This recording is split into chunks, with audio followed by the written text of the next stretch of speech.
Hey everybody, how you doing? It's your pal DJ Buddy here. Please excuse me if this is a rough video because what I'm doing is working with a screen and figuring this out as we go.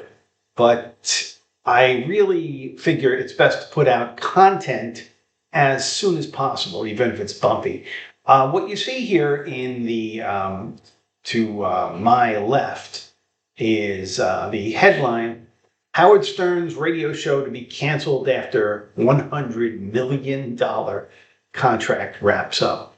Now, people talk about this stuff as if it matters in their daily life. It really doesn't. These are big air suckers of your time and kind of takes away the attention from focusing on other things that may be more important. It's interesting, certainly, as Stern has been on the air now for well over 40 years, probably closer to 50. I believe he started straight out of college in the late 1970s. He got to New York in the early 1980s. I remember listening to him on my drive home. He had an afternoon show. It was Imus in the morning and Stern going home.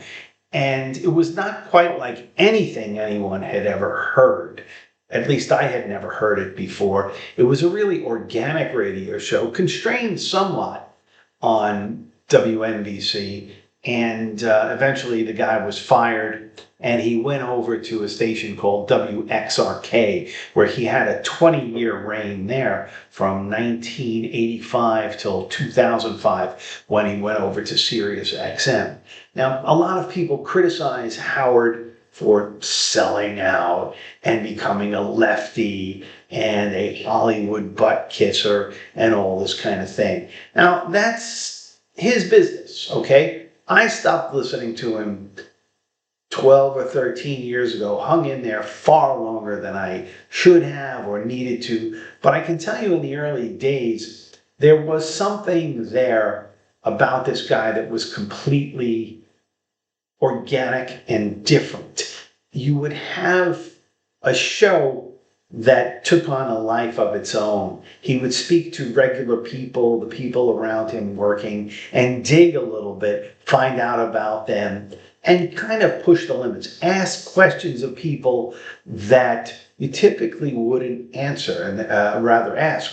They would be questions about their personal life in many ways, sometimes in their sex life, and just general talk. And I think people could really relate to him in the sense that he talked and spoke and did his show like a regular guy, but he also asked the questions that nobody else would dare ask. And it was fun and at times funny.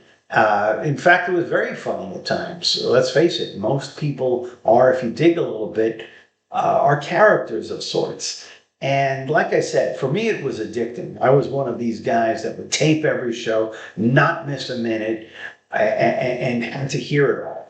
And I go back to my original portion of this talk saying it takes away, or it can take away, from focusing on things that are more important. I had personally enjoyed it, but stepped away from it a long time ago. Actually, I was on a segment one time that turned into one of these best of bits. It was where the engineer, Scott, was a mobile DJ at the time, and I called in, and Scott and I had a little bit of a battle on the air and things of this nature. And it was fun, admittedly, and over the years I would hear it come up a handful of times. But as to him going, don't be surprised if this guy isn't finished. He's made more money than most people will be able to count in a lifetime. So if he comes back in any way, it's probably going to be a podcast or whatever. Some people just can't stop working. They enjoy it. It gives people a reason to go on. I won't judge him. I'm not one of these people that's necessarily going to listen, because there are so many options today with podcasts, and there are some fabulous interviewers. It's great. I think that this guy has his fan base. Some will go with him. If he lost a batch of them because of his comments about Trump and the right wing and his his disdain for people that didn't get the COVID shot, so be it, right? That's his thing. I don't think his voice should be policy, of course, but I wanted to comment on it. I'm not going to wish him luck. He's already had plenty of luck in that area. I'm just sharing because it will be interesting to see, hear, and watch. And like I said earlier, if you'll bear with me, I'm going to look over here, see if I can fade out or just stop recording. Anyway, your old pal DJ Buddy checking in. Thanks for watching.